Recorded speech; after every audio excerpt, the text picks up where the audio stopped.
ये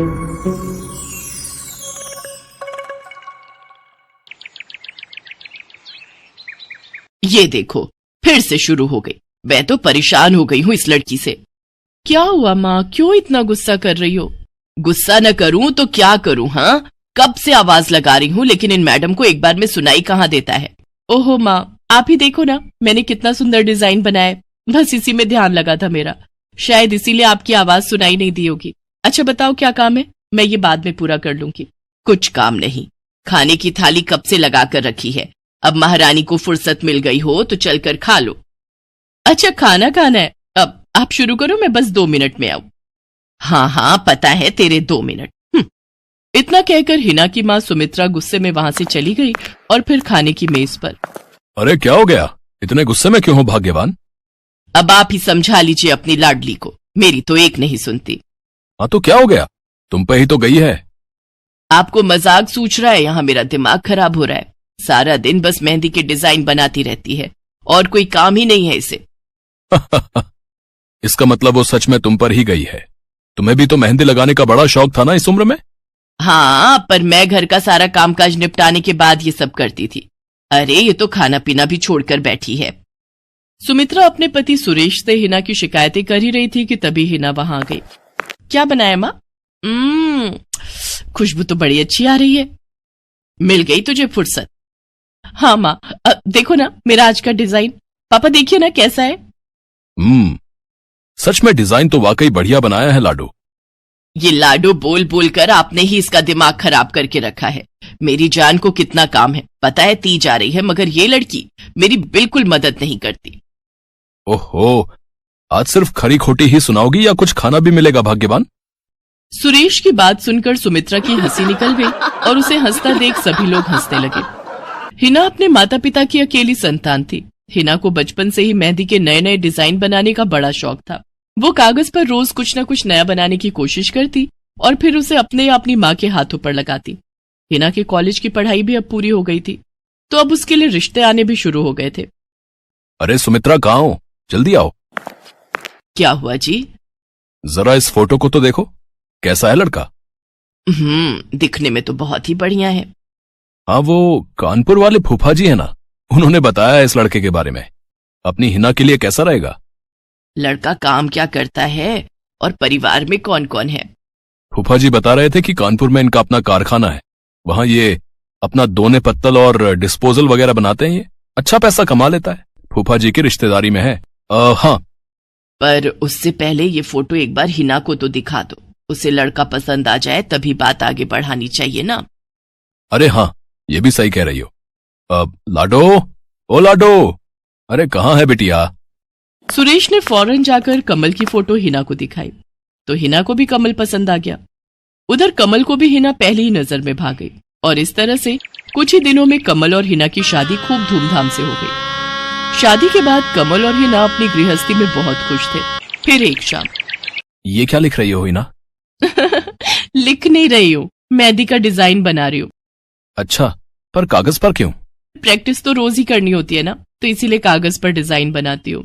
अच्छा, अब जरा दिखाओ तो सही। अरे वाह, ये डिजाइन क्या सच में तुमने बनाया है? हाँ अच्छा है ना, अब मैंने और भी बनाकर रखे हैं, रुकिए मैं भी लेकर आती हूँ। हिना ने अपने बनाए सारे डिजाइन्स कमल को दिखाए, जो कमल को बहुत पसंद आए और उसने हिना की खूब तारीफ की। सब कुछ अच्छा चल रहा था और ऐसे ही हंसी खुशी दिन बीत रहे थे। लेकिन फिर एक सुबह। हेलो, क्या हुआ राठी जी, इतनी सुबह सुबह फोन क्यों किया? सर आप जल्दी से आ जाइए, गजब हो गया, अपनी फैक्ट्री में आग लग गई है सर, सब कुछ जल गया सर, कुछ भी नहीं बचा सर, जल्दी आ जाइए आप। फोन पर अपने मैनेजर की बात सुनकर कमल के पैरों तले जमीन खिसक गई। फैक्ट्री पहुंचा तो देखा वाकई फैक्ट्री पूरी तरह से जल रही थी। तभी एक जलती हुई बड़ी सी लकड़ी कमल पर आ गिरी, जिसकी वजह से वो बुरी तरह झुलस गया। उसे फौरन अस्पताल पहुंचाया गया और यहाँ से सब कुछ बदल गया। फैक्ट्री के काम को बढ़ाने के लिए कमल ने हाल ही में कई सारी नई मशीनें लोन पर खरीदी थी।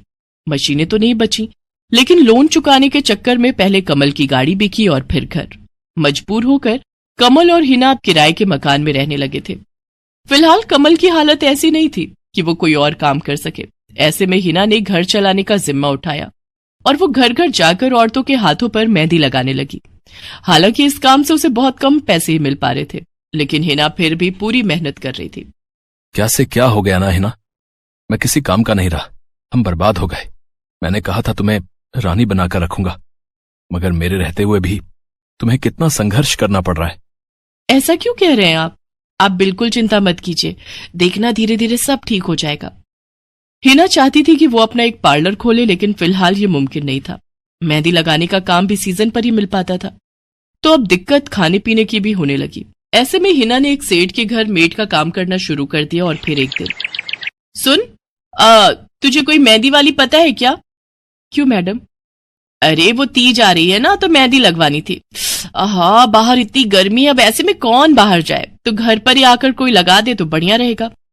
अब हाँ मैडम, मैं बहुत अच्छी मेहंदी लगाती हूँ, आप मुझसे लगवा लो। ना ना ना, अगर खराब कर दी तो? तीज की पार्टी है मेरे यहाँ, मेहंदी तो बढ़िया ही लगवानी है मुझे। मैडम आप बिल्कुल चिंता मत कीजिए, और रुकिए, मैं अभी आपको कागज पर मेहंदी का डिजाइन बनाकर दिखाती हूँ, फिर आगे आप ही तय करना। इतना कहकर हिना ने फौरन एक कागज लिया और कुछ ही देर में उस पर एक बहुत ही सुंदर मेहंदी का डिजाइन बना दिया। और फिर, अरे वाह, ये तो सच में बहुत सुंदर है, बिल्कुल नया और बहुत ही खूबसूरत डिजाइन है। अब तू ये डिजाइन मेरे हाथ पर भी सेम टू सेम लगा देगी ना? हाँ मैडम, आप मुझ पर विश्वास कीजिए, मैं बचपन से ये करती आई हूँ। उस दिन हिना ने पूरे मन से अपनी मालकिन के दोनों हाथों पर मेहंदी लगाई। हिना ने जो डिजाइन बनाया था वो एकदम नया था और सुंदर भी। फिर अगले दिन, नमस्ते साहब, वो आपको कुछ? हाँ, मैं तुम्हारा ही इंतजार कर रहा था। ये कल शिवानी के हाथों पर तुम ही ने मेहंदी लगाई थी ना? जी साहब, मैंने ही लगाई थी। अब कोई गलती हो गई क्या मुझसे? नहीं, ऐसी कोई बात नहीं है, बस ये जानना था तुमसे कि मेहंदी का वो डिजाइन कहाँ से देखकर लगाया तुमने? कहीं से नहीं साहब, वो तो मैंने खुद से सोचा था, मैं कभी कहीं से देखकर डिजाइन नहीं बनाती। अच्छा, अगर ऐसा है तो जरा ये कागज और जरा इस पर एक मोर की थीम पर बेस्ड एक डिजाइन बनाकर दिखाओ, पर याद रहे डिजाइन बिल्कुल नया होना चाहिए। जी साहब, बस 2 मिनट दीजिए। हिना ने बस कुछ मिनटों के अंदर वो करके दिखा दिया, जिसे देखकर उसका मालिक साहिल मल्होत्रा हैरान रह गया। वाह, सच में कमाल है ये तो। अब तुमने डिजाइनिंग सीखी है क्या कहीं से? नहीं साहब, सीखी तो नहीं, लेकिन मुझे बचपन से ही शौक है मेहंदी लगाने का, तो बस इसीलिए। समझ गया। देखो हिना, तुम्हारा हुनर लाजवाब है और तुम्हें अपने इस हुनर को ऐसे बेकार नहीं जाने देना चाहिए। जी मतलब? तुम्हें पता है ना, मेरी फैक्ट्री में लेडीज कपड़ों के लिए कपड़ा बनता है, लेकिन काफी समय से मैं परेशान हूं, क्योंकि सूट साड़ियों वगैरह के लिए मेरे पास नए डिजाइन्स की कमी पड़ गई है। लेकिन अब लगता है ये कमी नहीं रहेगी। बोलो, बतौर डिजाइनर मेरे लिए काम करोगी तुम? जी साहब, बिल्कुल करूंगी। ये हिना के लिए सपने के सच होने जैसा था। अब वो काम वाली बाई से एक डिजाइनर बन गई। वो साहिल की फैक्ट्री में बनने वाले कपड़ों के लिए हर रोज नए नए डिजाइन बनाने लगी, और इसके बाद साहिल के फैक्ट्री में बनने वाले कपड़े की डिमांड काफी बढ़ गई, और इसके चलते हिना को भी उसके काम की बढ़िया सैलरी मिलने लगी। हिना अब अपनी कमाई से न सिर्फ अपना घर खर्च चलाने लगी, बल्कि उसने शहर के बढ़िया डॉक्टर से कमल का इलाज भी कराया, जिससे कमल बहुत जल्दी ठीक हो गया और उसने भी काम करना शुरू कर दिया। पर इस सब में पूरा 1 साल बीत गया और एक बार फिर से तीज का त्योहार आया। देखिए तो कैसी लग रही हूं मैं? बिल्कुल चांद जैसी लग रही हो।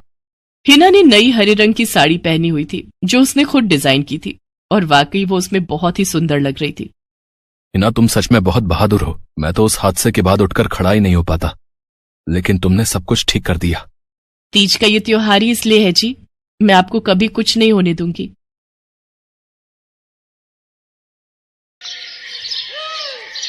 मीरा, ओ मीरा, चल तो जल्दी से आटा गूंथ दे, मैं फटाफट रोटियां सेक दूंगी। नहीं माँ, मैं नहीं गूंथ पाऊंगी, मैंने मेहंदी लगा ली है हाथ पर। क्या? सुबह सुबह तू फिर मेहंदी लगाकर बैठ गई? बड़ी मक्कार है सच में, काम में मदद ना करनी पड़े इसलिए जब देखो मेहंदी लगाकर बैठ जाती है। चल जल्दी से हाथ धोकर आ मेरे पास, मुझे काम पर जाने के लिए देर हो रही है। माँ बस आज कर लो ना, देखो ना मैंने कितनी मेहनत से कितना सुंदर डिजाइन बनाया है। लेकिन जैसे ही उसकी नजर मीरा के हाथों पर पड़ती है, उसका गुस्सा पल भर में गायब हो जाता है। वो मीरा से कहती है, अरे वाह मीरा, तूने तो बड़ी सुंदर मेहंदी लगाई है। हाँ माँ, वो शांति दीदी ने मुझे एक किताब दी थी कल, उसमें बड़ी सुंदर सुंदर डिजाइन बने हैं, बस उसी में से देखकर लगाई है मैंने। सुंदर है ना? हाँ बहुत सुंदर है। अरे लेकिन मुझे तो, ओफो, फिर लगा लिया ना तूने बातों में। पहले से ही देर हो रही है, ऊपर से तू भी मेहंदी लगाकर महारानी जैसे बैठ गई है। माँ तुम इतना परेशान क्यों होती हो? 1-2 घंटे में जब मेरी मेहंदी सूख जाएगी तो मैं घर के सारे काम कर दूंगी। मीरा की बात मानकर कावेरी काम पर चली जाती है। वो एक बड़ी सोसाइटी के घरों में काम करती थी और इसी काम से कावेरी और मीरा का गुजारा चलता था। कावेरी के पति की कई साल पहले एक सड़क हादसे में मौत हो गई थी। तब से कावेरी पर ही सारी जिम्मेदारी थी। मीरा भी घर के कामों में उसका पूरा हाथ बटाती थी। मीरा को मेहंदी लगाना बहुत पसंद था। उसने अपने घर के पीछे मेहंदी के कई सारे पौधे लगा रखे थे जिनका वो बहुत ख्याल रखती थी। वो अपने हाथों से मेहंदी के पत्तों को पीसकर अपने हाथों में लगाने के लिए तैयार करती थी। फिर एक दिन, मीरा हमें इस जगह पर थोड़ी मोड़ी खेती कर लेनी चाहिए। ये मेहंदी के पौधों से कुछ कमाई थोड़े ही हो रही है, खेती कर लेंगे तो कुछ पैसे ही बन जाएंगे। नहीं माँ, मेरे मेहंदी के पौधों को हाथ भी मत लगाना। बाजार से मेहंदी खरीदने के तो पैसे हैं नहीं हमारे पास, अब इन्हें तो रहने दो। ये कहते हुए मीरा की आंखों में आंसू थे। कावेरी उसके सिर पर हाथ रखते हुए कहती है, मीरा मैं जानती हूँ तुझे मेहंदी लगाना बहुत अच्छा लगता है, लेकिन बेटा अपनी हालत तो तुझे पता ही है ना, मैं कितनी मुश्किल से। माँ सब समझती हूँ मैं, जाओ कर लो जो करना है। इतना कहकर मीरा रोते हुए वहाँ से चली जाती है। कावेरी को उसके लिए बुरा लग रहा था। वो मीरा की मेहंदी के पौधों को कुछ नहीं करती। ऐसे ही कई दिन गुजर जाते हैं। ज्यादा काम करने की वजह से कावेरी की तबीयत खराब रहने लगी। वो बहुत जल्दी जल्दी बीमार पड़ने लगी। तो मीरा ने उससे कहा, माँ तुम रहने दो, तुम्हें बुखार है, रात भर सोई नहीं हो, मैं चली जाती हूँ काम पर। नहीं मीरा तू कैसे? ना नहीं मैं ठीक हूँ, मैं जाती हूँ। कावेरी जैसे ही उठकर चलने की कोशिश करती है, अचानक उसे चक्कर आ जाता है। मीरा उसे सहारा देकर बिस्तर पर लिटा देती है और उससे कहती है, बस माँ अब तुम आराम करोगी और काम पर अब से मैं जाऊंगी। कावेरी घर पर रहकर आराम तो कर रही थी, लेकिन वास्तव में उसे अच्छे इलाज की भी जरूरत थी, जिसके लिए पैसे थे नहीं। दूसरी तरफ अब हर रोज मीरा काम पर जाती और लौटकर घर के भी सारे काम उसे ही करने पड़ते थे। इस सब में उसे मेहंदी लगाने का बिल्कुल भी वक्त नहीं मिल पाता था। मीरा कितने दिन हो गए तूने मेहंदी नहीं लगाई? हाँ माँ, बस मन नहीं कर रहा। अच्छा, मेहंदी लगाने का तेरा मन नहीं? मैं सब जानती हूँ। मैंने बिस्तर पकड़ लिया है और मेरी फूल सी बच्ची पर सारे काम पड़ गए हैं। अब बस बहुत हो गया आराम। मीरा जा, तू जाकर मेहंदी लगा ले, आज मैं जाऊंगी काम पर। नहीं माँ, तुम कहीं नहीं जाओगी, मैं कर लूंगी सब। और मैं सच बोल रही हूँ, मैं बड़ी हो गई हूँ, ये मेहंदी का मुझे शौक नहीं। इतना कहकर मीरा काम पर जाने के लिए घर से निकल जाती है। कावेरी की आंखों में आंसू आ जाते हैं। मीरा सोसाइटी के कई घरों में काम करती थी। उन्हीं में से एक घर आरती का भी था। उसके घर पर तीज का त्योहार बड़े धूमधाम से मनाया जाता था। तीज की तैयारियों में मीरा भी मदद कर रही थी। इसी बीच, अरे ऐसे कैसे? मैंने सारे रिश्तेदारों को बुला लिया है, मेरी सारी फ्रेंड्स भी आने वाली हैं। मैं क्या कहूँगी उन्हें? फोन पर काफी देर बहस करने के बाद आरती फोन रख देती है। उन्हें उदास देखकर मीरा उससे पूछती है, क्या हुआ मैडम जी, आप कुछ परेशान लग रहे हो? हाँ मीरा, बड़ी मुसीबत हो गई। कल तीज का फंक्शन है, मैंने सबको मेहंदी लगवाने के लिए यहीं बुला लिया है और आखिरी मौके पर ये पार्लर वाली धोखा दे गई। कह रही है कल नहीं आ पाएगी। अब क्या होगा? इतनी जल्दी कौन तैयार होगा सबको मेहंदी लगाने के लिए?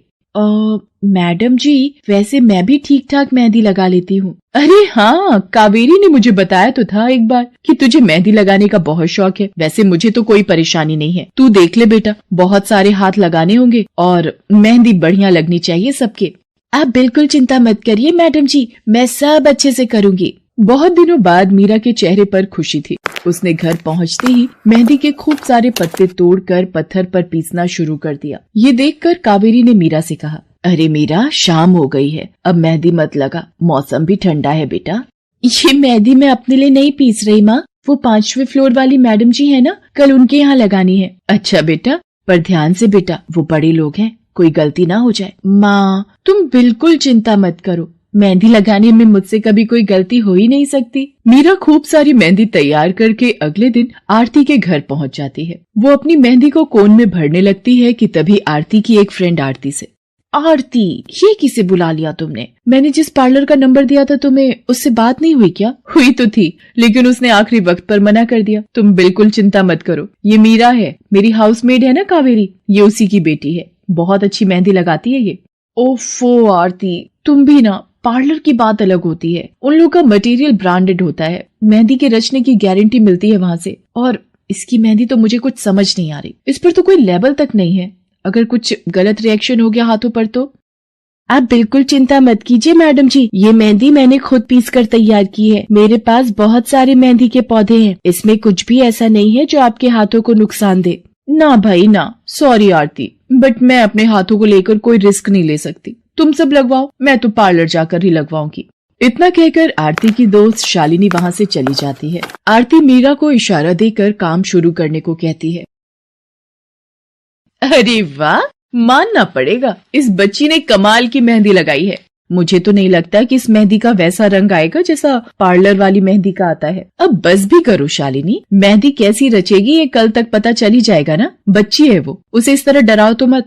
अरे मुझे क्या, मेरे हाथ कौन सा खराब होने वाले हैं, तुम ही लोग लगवाओ और तुम ही भुगतना। शालिनी गुस्से में वहाँ से चली जाती है। उसे पूरा यकीन था कि मीरा की मेहंदी रचेगी नहीं, साथ ही हाथों पर उसका गलत रिएक्शन भी हो सकता है, लेकिन जो हुआ वो इससे बिल्कुल अलग था। अगले दिन मीरा के घर पर। अरे मैडम जी, आप यहाँ? आपने तो आज काम पर आने के लिए मना किया था ना, मैं इसीलिए नहीं आई। हाँ, कल तुम कितना थक गई थी, इसीलिए मैंने आने को मना किया। मैं यहाँ तुम्हें काम पर बुलाने नहीं बल्कि किसी और काम से आई हूँ। अंदर नहीं बुलाओगी? अरे माफ कीजिएगा मैडम जी, आइए अंदर आइए। आरती को देखकर कावेरी भी बिस्तर से उठकर खड़ी हो जाती है। आरती के साथ उसकी दोस्त शालिनी भी थी। मीरा उन दोनों को पानी देते हुए कहती है, ये लीजिए मैडम जी, मेहंदी तो ठीक से रची ना मैडम जी? ये तुम्हें मैं नहीं, शालिनी बताएगी। फिर शालिनी अपने हाथ मीरा की तरफ बढ़ा देती है। उसके हाथों पर कई जगह छाले पड़े हुए थे। ये देखकर मीरा उससे कहती है, अरे ये क्या हुआ मैडम जी? मैंने तुमसे मेहंदी नहीं लगवाई, उल्टा तुम्हारा अपमान करती रही,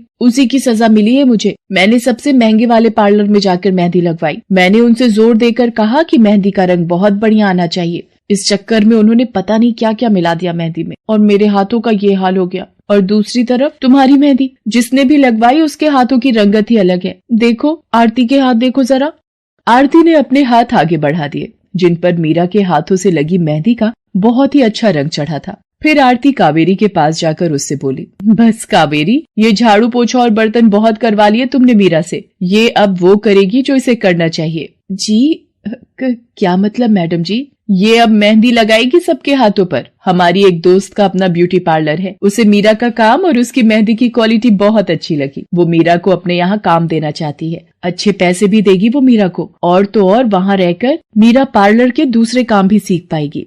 आरती की बात सुनकर कावेरी की आंखों में आंसू आ जाते हैं। वो हाथ जोड़कर आरती का शुक्रिया अदा करती है। मीरा भी बहुत खुश थी। अब न सिर्फ वो अपना मेहंदी लगाने का शौक पूरा कर सकती थी, बल्कि अच्छे पैसे कमाकर अपनी माँ का इलाज भी करवा सकती थी। एक समय की बात है, केशवपुर नामक गांव में सरला नाम की एक बूढ़ी विधवा औरत अपने बेटा बहू के साथ रहती थी। सरला की बहू जया स्वभाव से बहुत बुरी थी। वो रोजाना सरला से बात बात पर लड़ती रहती थी। सरला का पति किशन शहर में मजदूरी करता था, इसलिए वो कभी कभी ही गांव आ पाता था। किशन शहर से घर खर्चे के लिए पैसे भेजता तो 2 लिफाफे भेजता, एक अपनी माँ के नाम और एक अपनी पत्नी के नाम। पर जया सरला के पैसे भी अपने पास ही रख लेती थी। ऐसे ही एक दिन, ये सरला देवी और जया जी के नाम के मनी ऑर्डर हैं। लाओ भैया, जल्दी से मुझे दे दो। ये सरला देवी के हस्ताक्षर करके ही उन्हें मिलेगा। माँ जी आराम कर रही हैं, लाओ मैं अंगूठा लगवा कर लाती हूँ। ए बुढ़िया, जल्दी से इस कागज पर अंगूठा लगा दे। भैया मनी ऑर्डर मुझे दे दो। जया सारे पैसे अपने पास रख लेती है और अपने और बेटे बिट्टू के लिए खाने पीने की चीजें खरीद लाती है। माँ बहुत भूख लगी है। ये देख मैं तेरे लिए कितने सारे पकवान लाई हूँ, पूड़ी, छोले, समोसे, कचौड़ी। चल हम दोनों मिलकर खाते हैं, मजा आ जाएगा। जया बहू, बहुत भूख लगी है, सुबह से कुछ भी नहीं खाया है। अगर थोड़ा सा कुछ खाने को मिल जाता तो। पता नहीं इस बुढ़िया को कितनी भूख लगती है, जब देखो हम माँ बेटे के खाने पर नजर लगाती रहती है। ये ले पकड़, आधी कचौड़ी दे रही हूँ, अब रात तक कुछ खाने को नहीं मिलेगा। और तुझे तो मैंने बोला था कि कपड़े धो देना, तेरे से अभी तक कपड़े नहीं धुले। ये कचौड़ी खाकर चुपचाप सारे कपड़े धो देना, नहीं तो मुझसे बुरा कोई नहीं होगा। बेचारी सरला कचौड़ी का एक टुकड़ा खाकर भला क्या पेट भरती। वो फिर से दोबारा काम पर लग जाती है। एक दिन किशन शहर से वापस आने वाला था। जया को पता था कि जब किशन सरला से पूछेगा कि वो उसे पैसे बराबर भेजता है तो उसे मिलते हैं या नहीं। ये बात सोचकर जया थोड़ा घबरा जाती है और वो सरला से कहती है, ओ बुढ़िया, अगर तूने अपने बेटे से कहा कि तुझे उसके भेजे हुए पैसे नहीं मिलते तो मुझसे बुरा कोई नहीं होगा। वो तो एक दिन रहकर चले जाएंगे, उसके बाद जो मैं तेरा हाल करूंगी ना, फिर तू देखती रह जाएगी। इसलिए अपने बेटे के सामने दुखड़े रोने की कोशिश मत करना। नहीं बहू, मैं किशन को कुछ नहीं कहूंगी। माँ, मैंने तुम्हें पैसे भेजे थे, वो तुम्हें मिल गए थे ना? अरे आप बिना कैसी बातें करते हो? माँ जी को मैं बराबर से पैसे देती रहती हूँ। माँ जी, ये लो गरम गरम पनीर के पकौड़े, आप भी खाओ। किशन 2 दिन रहकर शहर वापस चला जाता है। जया फिर से अपने रूप में आ जाती है। दिन भर सरला काम करके एक दिन चक्की से आटा पिसवा कर लौट रही थी कि अचानक उसे चक्कर आ जाते हैं। रिक्शा में जाती एक लड़की देख लेती है। भैया, इन्हें उठाने में मेरी मदद करो, बेचारी पता नहीं कौन है। सुमन, ये तेरे साथ कौन है? ये रास्ते में बेहोश हो गई थी, मैं इन्हें घर ले आई, लगता है इन्हें होश आ गया है। अब कैसा लग रहा है आपको? मैं ठीक हूँ बेटी, तुम्हारा बहुत बहुत शुक्रिया बेटी। माँ जी, आप इतनी भारी आटे की बोरी अकेले ही उठा कर ले जा रही थी, आपके बच्चे या कोई? सरला की आंखों में आंसू आ जाते हैं, वो रो पड़ती है। माँ जी, कोई परेशानी है तो आप हमसे कह सकते हो, मुझे लग रहा है आप बहुत परेशानी में हो। क्या करूं बेटी, मैं इस जीवन से हार गई हूँ। सरला के दुख का घड़ा फूट जाता है और वो सारा दुख सुमन और बाकी लड़कियों को बताती है। अब इस संसार में जीने की कोई इच्छा नहीं है मेरी। माँ जी, ऐसा मत सोचिए, आप जीवन से यूं निराश मत होइए। अब आप अपनी बहू के पास वापस मत जाना, आप यहाँ हमारे साथ रहो। बेटी, तुम बहुत अच्छी हो, भगवान तुम्हारा भला करे। तुम लोग यहाँ गांव में रहती हो क्या? जी माँ जी, हम मेहंदी वाली हैं। हम लोग मेहंदी लगाने का काम करती हैं और आसपास के गांव और शहरों में मेहंदी लगाने जाती हैं। क्या मैं भी ये काम सीख सकती हूँ? क्यों नहीं, बिल्कुल, और ये तो बहुत अच्छी बात है। हमारे ग्रुप में आप भी जुड़ जाओगे, मैं आपको मेहंदी लगाना सिखाऊंगी। सरला अब उन लड़कियों के साथ ही रहने लगी और कुछ ही समय में वो बहुत अच्छी मेहंदी लगाना सीख गई। इधर जया सरला के कुछ दिन तक वापस न आने से घबरा जाती है। ये बुढ़िया इतने दिनों से कहाँ गायब है, मुझे तो कोई खोज खबर नहीं है। बिट्टू के बापू ने हम सबको अचानक शहर बुलाया है, वहां जाकर अब यही बोलना पड़ेगा कि बुढ़िया की तबीयत खराब थी इसलिए नहीं ला सकी। जया बिट्टू को लेकर किशन के पास शहर पहुंचती है। क्या हुआ जया, माँ तुम्हारे साथ नहीं आई? वो माँ जी की तबीयत कुछ ठीक नहीं थी, इसलिए मैंने उन्हें बोला कि वो गांव में ही रहें। बेकार में सफर करती तो उनकी तबीयत और खराब हो जाती। पर तुमने मुझे अचानक क्यों शहर क्यों बुला लिया? अरे वो हमारे सेठ जी की लड़की की शादी है, इसलिए उन्होंने बोला कि कोई ऊपर के कामों के लिए मिल जाए। मैंने सोचा तुम्हें बुला लेता हूँ, और माँ भी थोड़े दिन के लिए मेरे पास रह लेगी। चलो कोई नहीं, मैं तुम्हें मालकिन से मिलवा देता हूँ। देखो किशन, शाम को मेहंदी का समारोह है तो काम अच्छे से निपटाने हैं। जितने भी मेहमान आएंगे उनके स्वागत में कोई कमी ना होने पाए। आप चिंता मत करो मालकिन, सब हो जाएगा। ये मेरी पत्नी है, मैंने इसे गांव से बुला लिया है, ये सब संभाल लेगी। जया मेहंदी समारोह की तैयारियों में काम करवाने लगती है। सब मेहमान आने लगते हैं। रिचा, मेहंदी वाली अभी तक नहीं आई, कितने बजे का टाइम दिया था? मम्मी, मेरी उनसे बात हो गई है, बस कुछ ही देर में आती होंगी। लो वो आ गई। माँ जी, ये यहाँ कैसे? मेहंदी वाली लड़कियों के साथ? माँ यहाँ? जया, तुम तो कह रही थी कि माँ बीमार है और गांव में है, पर माँ मेहंदी वाली लड़कियों के साथ क्या कर रही है? मुझे कुछ समझ नहीं आ रहा। मैं माँ के पास जा रहा हूँ। माँ, तुम यहाँ इन सबके साथ? किशन बेटा, आप मेरे साथ इधर आइए, मैं आपको सब बताती हूँ। ये लड़की इनको सब कुछ बता देगी। शायद आप नहीं जानते हैं, आपकी पत्नी ने आपकी माँ पर बहुत जुल्म किए हैं, इसीलिए ये बेचारी अपना घर छोड़कर हमारे साथ रहने को मजबूर थी। सुमन किशन को सारी सच्चाई बताती है। सरला की आंखों में आंसू आ जाते। किशन सबके साथ जब घर आ जाता है। जया, तुम्हें शर्म आनी चाहिए। तुमने मेरी माँ के साथ इतना बुरा व्यवहार किया। तुम्हारी वजह से मेरी माँ दर दर भटक रही है। अब तुम मेरे साथ एक पल भी नहीं रहोगी। बिट्टू को मैं पाल लूंगा। अभी के अभी अपने मायके निकल जाओ। ऐसा मत कहो, मैं आप लोगों के बिना कैसे रहूंगी। मुझे माफ कर दो, मुझे माफ कर दो, मेरे से गलती हो गई। माँ जी, मुझे माफ कर दो। किशन बेटा, मैं किसी से भी नाराज नहीं हूँ। जया बहू को माफ कर दे। गलती इंसान से ही होती है बेटा। मैंने जया बहू को माफ कर दिया। किशन जी, आप चिंता मत कीजिए। आपकी माँ जी अब हमारे साथ ही काम करेंगी। उस दिन के बाद जया ने अपना व्यवहार बदल लिया।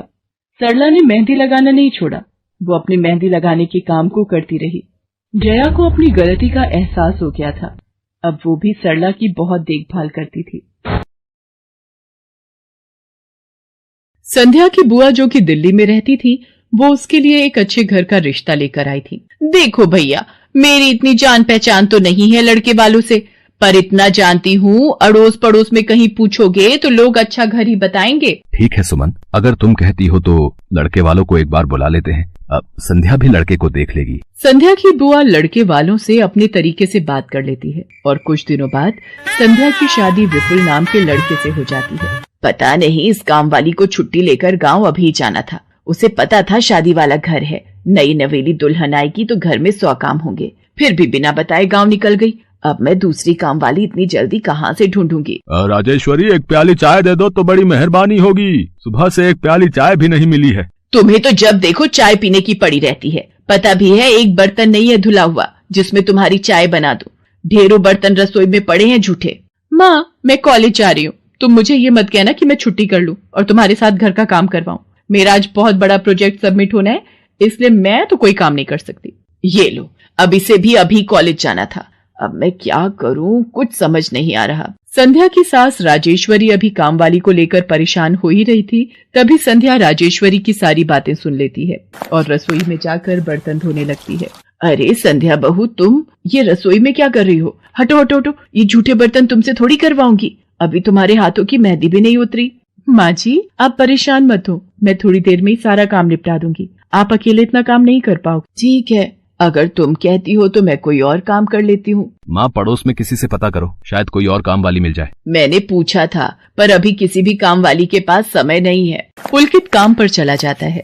संध्या सारे घर का काम करती है। अब तो रोजाना ही ऐसा होने लगा। काम वाली तो थी नहीं। संध्या की ननद पूजा सुबह होते ही कॉलेज निकल जाती और सास पैरों में दर्द के बहाने बिस्तर पर आराम करती। संध्या तो मानो घर के कामों में ही उलझ गई। एक शाम, माँ, तुम बिल्कुल सही बहू ढूंढ कर लाई हो। बेचारी गरीब घर की है, इसलिए चुपचाप संस्कारी बहू की तरह घर के काम कर लेती है। अगर कोई पैसे वाले घर की लड़की बहू बनाकर ले आती तो वो पूरे घर को अपने इशारों पर नचाती और तुम और मैं बस बर्तन घिसते रह जाते। तभी तो मैंने इसकी बुआ को शादी के लिए हाँ कह दिया था। मुझे पता है ये गरीब घर की लड़कियां बड़ी सीधी सादी बहुएं साबित होती हैं। अब काम वाली गांव भाग गई। सोच ये ना होती तो कौन काम करता। राजेश्वरी, तुम दोनों माँ बेटी को तो संध्या बहू का शुक्रगुजार होना चाहिए। बेचारी ने आते से ही पूरा घर संभाल लिया। ऐसे ही दिन बीत रहे थे। संध्या सभी घर वालों की देखभाल का पूरा ध्यान रखती थी। एक दिन, क्या हुआ पुलकित बेटा, तुम इतने परेशान क्यों हो? और आज तुम ऑफिस भी नहीं गए? पापा, मेरी नौकरी छूट गई है। कंपनी घाटे में चल रही थी, इसलिए उन्होंने मेरे जैसे बहुत से वर्कर्स को अचानक निकाल दिया। दिमाग खराब हो रहा है। गाड़ी की किश्त भरनी है, घर का लोन भी पूरा नहीं हुआ है। घर का खर्चा अब सब कुछ कैसे होगा, कुछ समझ में नहीं आ रहा है। पुलकित बेटा, चिंता मत कर, अब कोई ना कोई रास्ता निकल आएगा। ज्यादा होगा तो कुछ दिनों के लिए मैं कोई काम कर लूंगा। पापा, मेरे होते हुए आप काम नहीं करोगे, मैं कुछ सोचता हूँ। पुलकित दूसरी नौकरी को लेकर परेशान था। उसे कोई काम नहीं मिल रहा था। घर में पैसों की तंगी भी शुरू हो गई। पुलकित ने अपनी गाड़ी बेच दी। घर के लोन को लेकर वो परेशान था। 15,000 रुपए की किश्त उसे भरनी थी। तभी, भैया, मेरे कॉलेज की फीस इस बार बहुत लेट हो गई है। मेरा आखिरी साल है। अगले महीने की 5 तारीख तक 12,000 रुपए फीस के भरने हैं। मैं कुछ इंतजाम करता हूँ। ऐसे खाली हाथ पर हाथ रखकर मैं नहीं बैठ सकती। मुझे कुछ सोचना होगा। पता नहीं, हो सकता है किरण ने बात कर ली होगी। पूछती हूँ। हेलो किरण, मैं संध्या बोल रही हूँ। तूने बात की फिर? पार्लर में जगह खाली है क्या? हाँ, मैंने बात कर ली है। 12,000 रुपए महीना देंगी रविता मैम। बोल, तू हाँ बोलती है तो मैं बात कर लेती हूँ। ठीक है, तू हाँ बोल दे, कम से कम कुछ तो पैसे आ जाएंगे। संध्या पुलकित से पार्लर में मेहंदी लगाने की नौकरी की बात करती है। पहले तो वो मना करता है, पर संध्या उसे समझाती है। पुलकित, मैं जानती हूँ आप परेशानी के दौर से गुजर रहे हो। मैंने आपसे शादी के बाद हर सुख दुख में साथ निभाने का वादा किया था, और आप परेशान मत हो, मैं घर और बाहर दोनों का काम एक साथ संभाल लूंगी। ठीक है संध्या, तुम कल से पार्लर में नौकरी के लिए जा सकती हो। अगले दिन से संध्या सारे घर के काम के साथ साथ पार्लर भी जाती और वहां पर पूरा दिन मेहंदी लगाने का काम करती और शाम के वक्त घर आती। संध्या बहुत मेहनत कर रही थी ताकि वो अपने परिवार की मदद कर सके। संध्या बहुत सुंदर मेहंदी लगाती थी। ये बात उसकी सास को तब पता चली जब उसने पार्लर में काम करना शुरू किया। संध्या को पार्लर में काम करते हुए 1 महीना बीत चुका था।